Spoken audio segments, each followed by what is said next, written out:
Ada hadis dari Abi Hurairah. Oh, bapak kucing ya? Hah? Oh, ya ya. Iya kan? Heeh, Hurairah itu kucing kan? ya, heeh, Karena setahu saya memang banyak, malah hampir semua nama-nama tokoh-tokoh zaman-zaman Nabi itu sebenarnya bukan nama mereka, mhm, tapi julukan. iya, lakopnya atau nama kunyahnya. Nah, jadi ketika itu beliau, Abu Hurairah tadi, sedang bersama Nabi Muhammad SAW, San.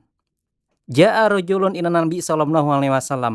Nah, jadi ketika itu, datanglah seseorang menemui Nabi Muhammad SAW. Faqala, dia berkata, "Halaktu ya Rasulullah, wahai Rasulullah, celaka."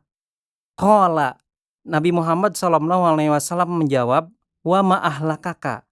Apa? Ada apa denganmu?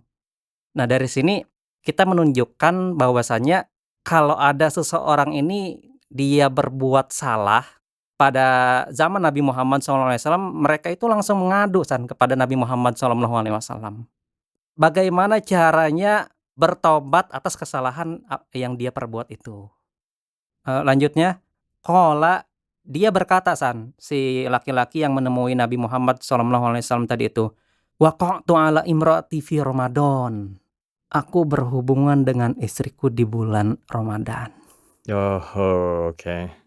Ini di kepala saya udah ada 2 hal nih. Satu, antara dia berhubungannya di siang Heeh. atau di malam. Karena kalau di malam seingat saya ada ayat yang menjelaskan bahwa kalau malam itu diperbolehkan karena istilahnya Allah memahami bahwa sebagian orang tidak bisa. Ya, ayatnya bismillah, "Uhilla lakum lailatas syiyamir rafathu ila nisaikum." Sampai akhir ayat. Telah dihalalkan bagi kamu ya, uhilla lakum, telah dihalalkan bagi kamu, lailatas syiyamir rafathu ila nisaikum. Nah, artinya ya telah dihalalkan bagi kamu untuk berhubungan suami istri di malam Ramadan. Nah, jadi kalau di malam Ramadan itu boleh. Nah, ini kan yang menjadi permasalahan adalah di siang Oke, berarti Ramadan. si orang ini di siang. Heeh. Oke. Jadi dia melakukan kekhilafan ya di siang Ramadan. Kemudian dia mengadu kepada Rasulullah SAW atas kehilafannya itu.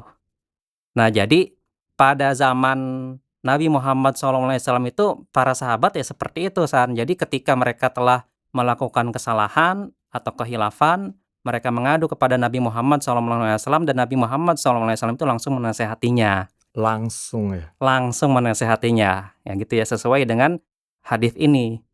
Lalu apa kata beliau Muhammad SAW? Qala, "Hal tajidu ma tu'tiku raqabatan?" Apakah kamu mempunyai budak untuk dimerdekakan? Qala, orang itu berkata, "La," tidak. Lalu beliau Muhammad SAW berkata lagi, "Fahal tastati an tasuma sahraini mutatabi'aini?" Mampukah kamu berpuasa 2 bulan berturut-turut? La. Dia menjawab, tidak. Qala. Lalu beliau bertanya lagi, "Fahal tajidu ma tut'imu sittina miskinan?" Mampukah kamu memberi makan 60 orang miskin? La. Dia menjawab lagi, tidak. Oke. Nah, summa jalasa fu'tiyan Nabi SAW bi'arakin fihi tamrun. Lalu Rasulullah SAW diam sebentar, ya. Dalam keadaan seperti ini, Nabi Muhammad SAW didatangkan, ya. Nabi Muhammad SAW diberi satu irak. Jadi irak itu semacam kayak tempat keranjang deh ya, ya. Kalau ada orang yang ngasih buah-buahan itu kan ada keranjangnya ya. Iya. Heeh. Nah, isinya itu kurma, isinya itu kurma. Qala tasaddaq bihadza. Nah, karena si orang yang tadi itu, yang melakukan khilafan itu, dia disuruh membebaskan hamba sahaya, nggak bisa. Kenapa? Karena dia nggak mampu secara ekonomis. Karena kan membebaskan hamba sahaya harus ditebus, harus dibayar, ya sesuai dengan ya mungkin orfnya pada zaman itu. Kemudian, dia disuruh berpuasa selama 2 bulan berturut-turut pun juga nggak bisa. Kemudian tingkatan yang ketiga, dia disuruh, memberi makan 60 orang miskin pun juga nggak mampu. Nah, ketika itu Nabi Muhammad SAW diam sejenak memikirkan, "Nah ini gimana nih orang ini?" Gitu kan. Dia melakukan kesalahan, namun, cara untuk menebus kesalahannya ini ya nggak bisa, gitu. Pada akhirnya ada seseorang yang memberikan sekeranjang kurma, kemudian Nabi Muhammad SAW memerintahkan untuk mensedekahkan kurma kurma tadi itu. Jadi keranjang kurma ini dikasih ke orang tadi, Heeh, baru disuruh sedekah. baru disuruh sedekah, Oke. gitu. Nah, apa yang dikatakan oleh seseorang itu, "Fahal 'ala afqar minna?" Apakah kepada orang yang lebih fakir dariku?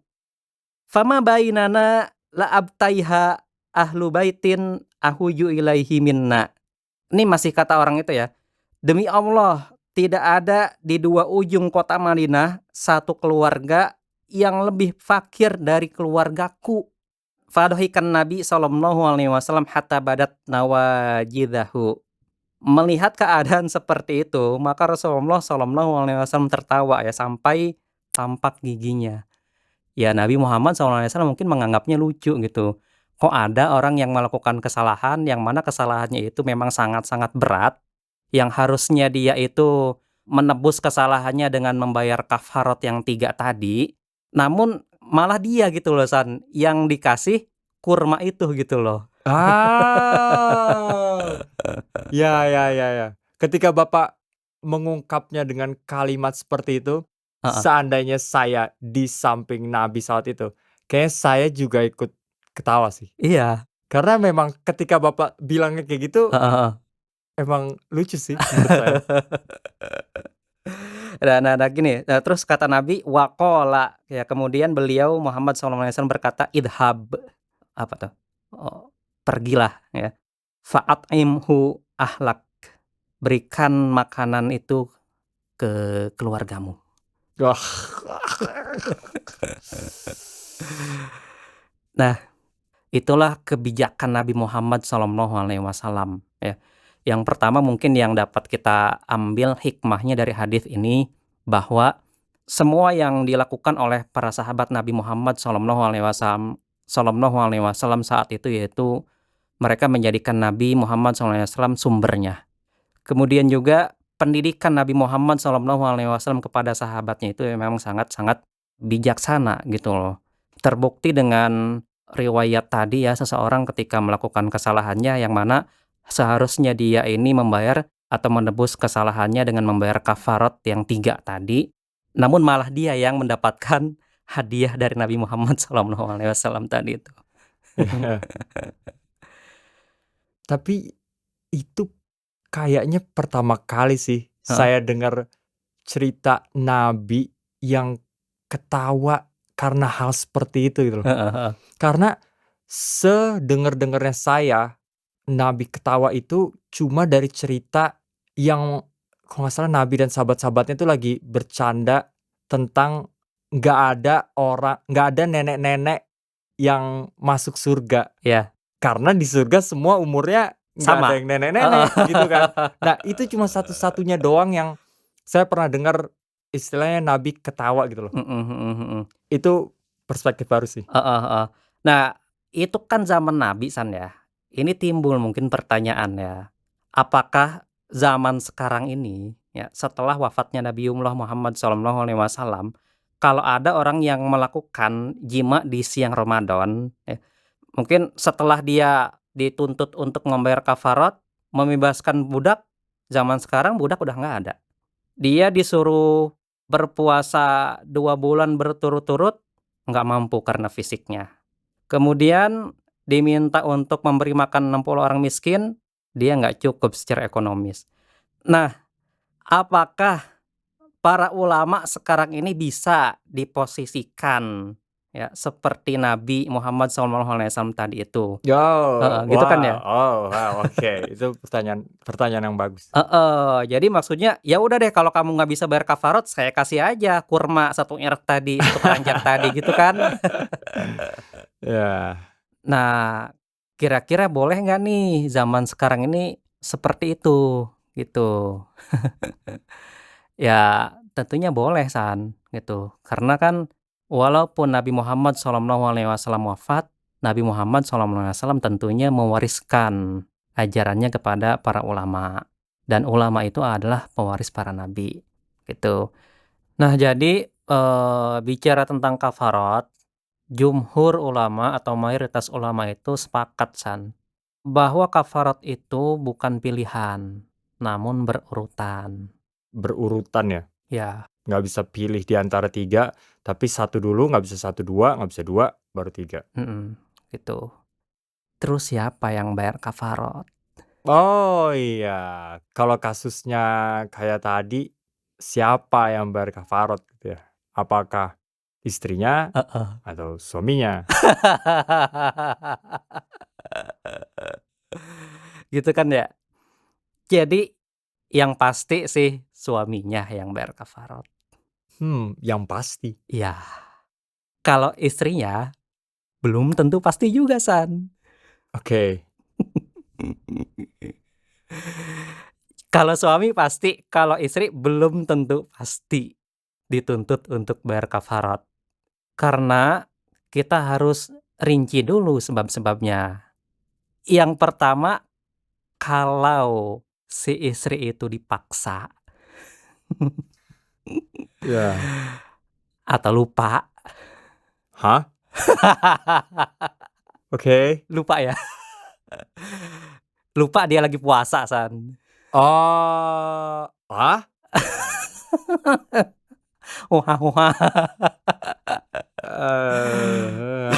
Iya, lanjut.